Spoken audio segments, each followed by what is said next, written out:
శ్రీమాత్రే నమ. జై గురు దత్తాత్రేయ నమ. ఈ వీడియోలో మనం మేషరాశి వారికి అదృష్టాన్ని కలిగించే గ్రహాలు ఏమిటి, అదే సమయంలో ఇబ్బంది పెట్టే గ్రహాలు ఏంటి, మనకి మహాదశ జరుగుతున్నప్పుడు ఆ దశ యోగిస్తుందా యోగించదా అని తెలుసుకోవడానికి ఈ వీడియో మనం చేయడం జరుగుతుంది.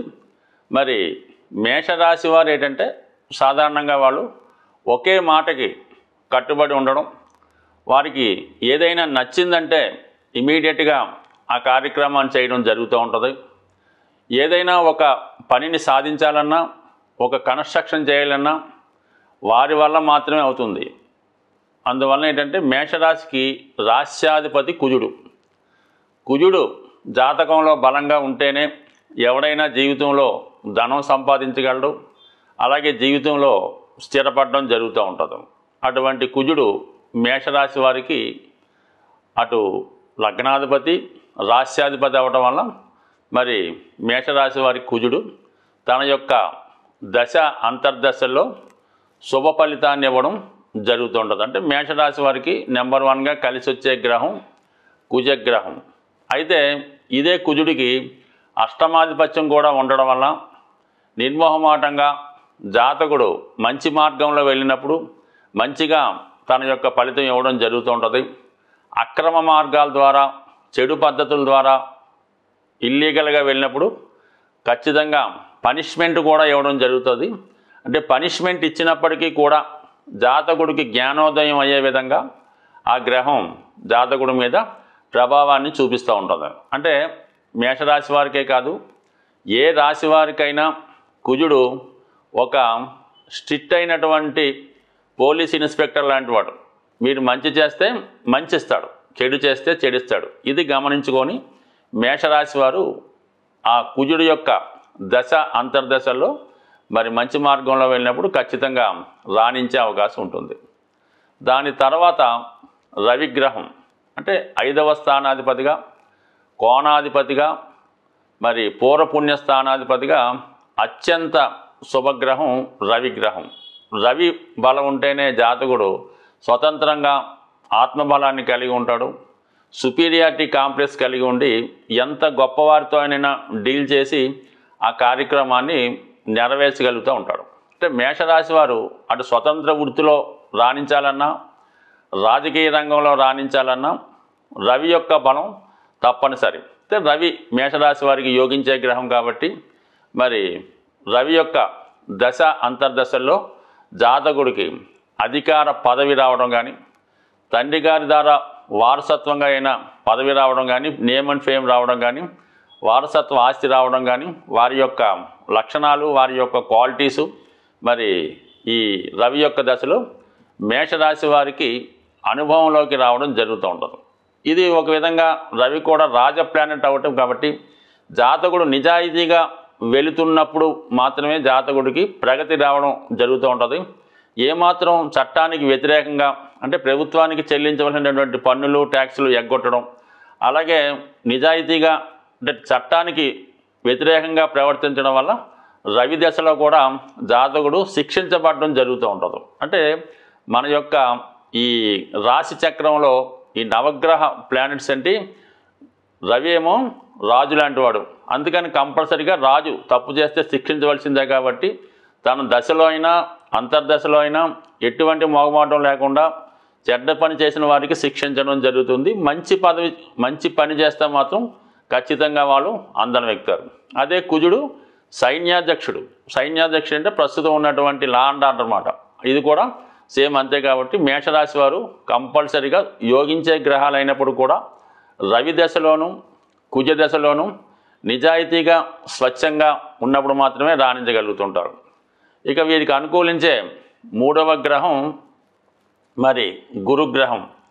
భాగ్యాధిపతిగా ఈ రాశి వారికి జీవితంలో స్థిరాన్ని ఇచ్చే గ్రహం గురుగ్రహం.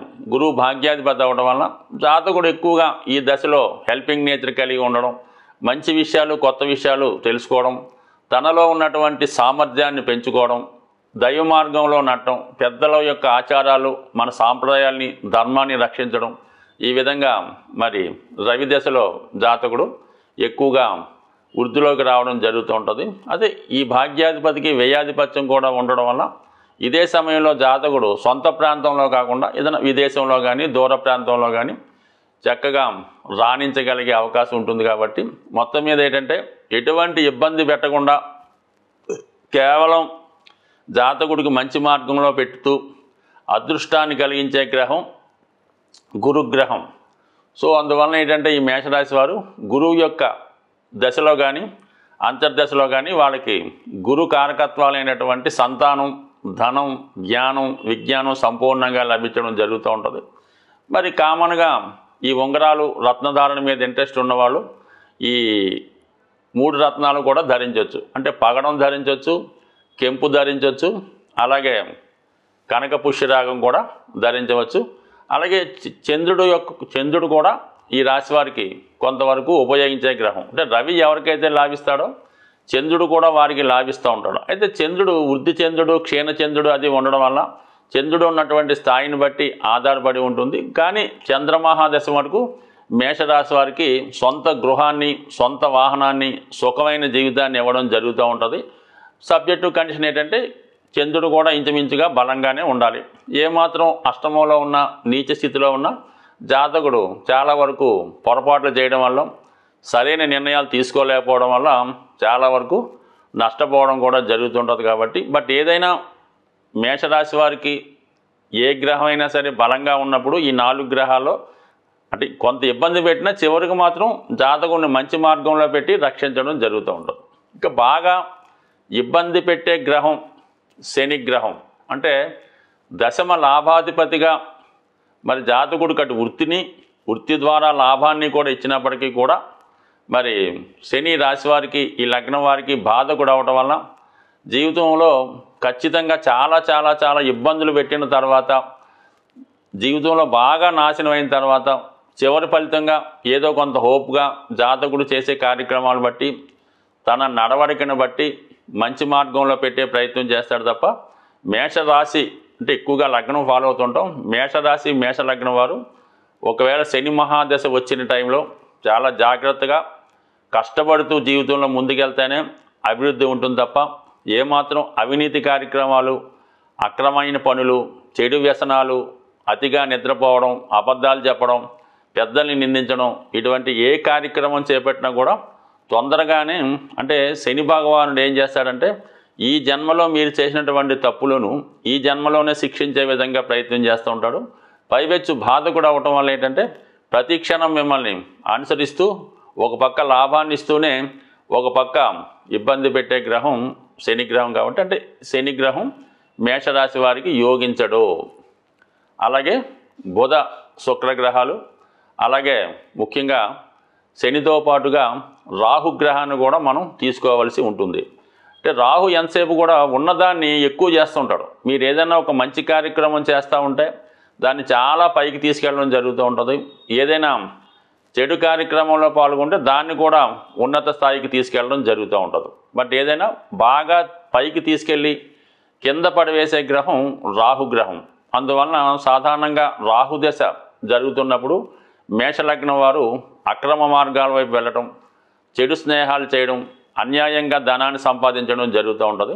అయితే కొన్ని వృత్తుల్లో ఉన్న వాళ్ళకి సినిమా రంగం, సాఫ్ట్వేర్ రంగం, బ్లాక్ మార్కెట్, విష పదార్థాలు, మందులు తయారు చేసే వాళ్ళకి చాలా వరకు రాహుదశ యోగిస్తుంది. ఇంచుమించుగా లిక్కర్ పరిశ్రమ అంతా కూడా రాహుదశ జరుగుతున్నప్పుడు వాళ్ళకి బాగా యోగిస్తూ ఉంటుంది.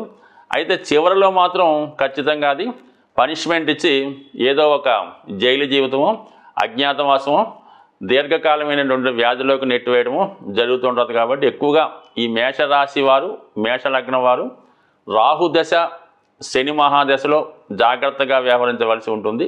బట్ ఏదైనా మేషరాశి వారు నిరంతరం హనుమాన్ చాలీసా పారాయణ వల్ల, ప్రతి శనివారం హనుమాన్ టెంపుల్కి వెళ్ళడం వల్ల జీవితంలో ఎదురయ్యే ఎటువంటి సమస్యలనైనా సరిదిద్దుకోవచ్చు. స్వస్తి.